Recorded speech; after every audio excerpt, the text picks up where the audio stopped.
Salut tout le monde, j'espère que vous allez merveilleusement bien aujourd'hui. Attention, nouvelle semaine, nouvel épisode. T'es au courant? Brésil. Un bébé mord un serpent, le reptile meurt. La base. Moi je pense qu'il y a une théorie, d'accord, qui dit que dès qu'on sera envahi par les serpents, on enverra tous nos bébés. Ils vont tous les bouffer, et les reptiles ils vont tous mourir. Moi je pense que ça, après il doit y avoir une limite d'âge à un moment donné dans les bébés, mais ça doit être dit dans l'article. Au-dessus d'un certain mois, le bébé n'est plus assez efficace, n'a plus les dents assez aiguisées pour tuer un reptile à dents nues. Tu vois ce que je veux dire? Non, moi je pense clairement qu'en fait l'enfant était chez lui, d'accord, en train de jouer, ou que ce soit dans la maison ou dehors, dans le jardin. Il était en train de jouer avec ses jouets, puis à un moment donné, il y a un serpent qui se faufile comme ça. Il a pris le serpent et puis voilà, il l'a balancé de chaque côté, il l'a bouffé comme un maïs. À un moment donné, le reptile, il est mort quoi. Il est mort. Et puis voilà, pour rajouter une facilité, ça doit être le bébé de Chuck Norris. Certain, ça doit être le bébé de Chuck Norris. Il a voulu essayer de faire comme son père à un moment donné. Ah, vous saviez pas? Chuck Norris, il s'est fait mordre par un cobra royal. Il n'y a pas si longtemps. Et après des heures et des heures de souffrance et de douleur intense, le cobra, il est mort. Il est mort quoi. Ouais, Chuck Norris, il est implacable le mec.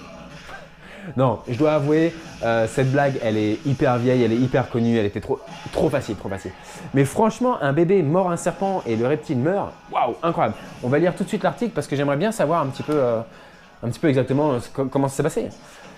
Un bébé brésilien a réalisé un exploit herculéen. Un petit garçon de 17 mois a mordu et tué un serpent qui se trouvait dans le jardin de sa maison, à Mostardas, une ville côtière du sud du pays. Ok. Le bébé ne voulait pas lâcher le reptile. Carrément.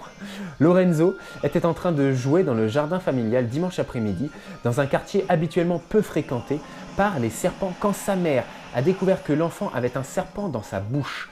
L'animal se débattait, tentant, tant bien que mal, d'échapper à sa victime qui est devenue le prédateur. Les parents ont dû s'y mettre à deux pour extirper le reptile du bec du bambin, avant de l'emmener à l'hôpital, craignant que Lorenzo n'ait été empoisonné, ce qui est normal, j'aurais fait pareil. J'aurais on aurait pu déceler chez moi des signes de panique très évidents. Ce genre de panique. Mais le diagnostic des médecins les a rassurés. Leur bébé s'en est sorti sans morsure venimeuse ni blessure. En revanche, le reptile, alors déjà, quand ça part par en revanche, c'est comme on s'en bat les couilles, à la limite, le reste, on s'en fout quoi. En revanche, le reptile n'a pas eu cette chance. Le reptile de l'espèce Jararaca est mort. Il l'a mordu près de sa tête, ce qui a immobilisé le serpent et l'a empêché de mordre, a déclaré le médecin au site brésilien local. Je pense qu'il s'agit d'un instinct de self-défense. Ah ouais, 17 mois, il a déjà un instinct de self-défense face à un reptile. Waouh! Ah non, mais le mec, je vous dis, c'est le fils de Chuck Norris. Mais le fils brésilien de Chuck Norris. C'est tout. Ou alors, il a cru que c'était un jouet. Vous savez, je l'avais dit que c'était un jouet. Un exploit qui rappelle celui du héros mythologique Hercule, qui a tué 2 serpents introduits dans son berceau alors qu'il n'avait que 10 mois. Ça, c'est vrai. Pour vous donner une petite leçon mythologique, parce que je suis vraiment hyper fan de la mythologie, j'adore la mythologie. Si vous voulez, Hadès, le roi des enfers, qui est le frère de Zeus, a toujours voulu la place de Zeus, c'est-à-dire le roi de l'Olympe, le big boss de l'Olympe. Et donc du coup, il avait un plan pour ça. Il devait libérer les titans que Zeus avait enfermés. Les titans, c'était les dieux avant les dieux. C'était avant les Zeus, machin, bidule. Et il faut que vous sachiez que les dieux qu'on connaît actuellement étaient les enfants des titans. Et les titans mangeaient leurs enfants. C'est-à-dire que il me semble que Zeus avait 6 frères et sœurs. Il y avait Zeus, Poséidon, Hadès. Et les 4 autres ont été mangés par son père qui était un titan. Donc il les a enfermés. Et Arès, pour avoir la place de Zeus, il voulait libérer les titans. Et il a été voir des déesses qui voyaient un petit peu dans l'avenir. Et ces déesses-là leur ont dit, écoute, Hercule va t'empêcher de faire ça et va mettre ton plan capoute. Et il sera à chier ton plan. Et du coup, il a envoyé des serpents dans son berceau pour le tuer, pour pouvoir exécuter son plan et prendre la place de son père.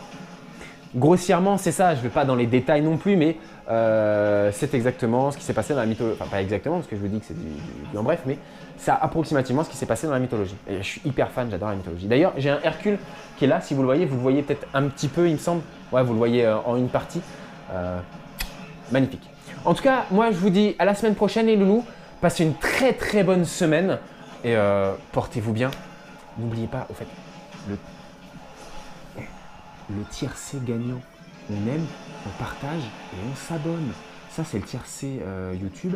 Implacable, vous êtes toujours gagnant avec ça. Et le tiercé des réseaux, YouTube, Instagram et Facebook. C'est des tiercés gagnants. Vous serez à 100% gagnant avec ça, les amis. Allez, à la semaine prochaine. Bisous tout le monde.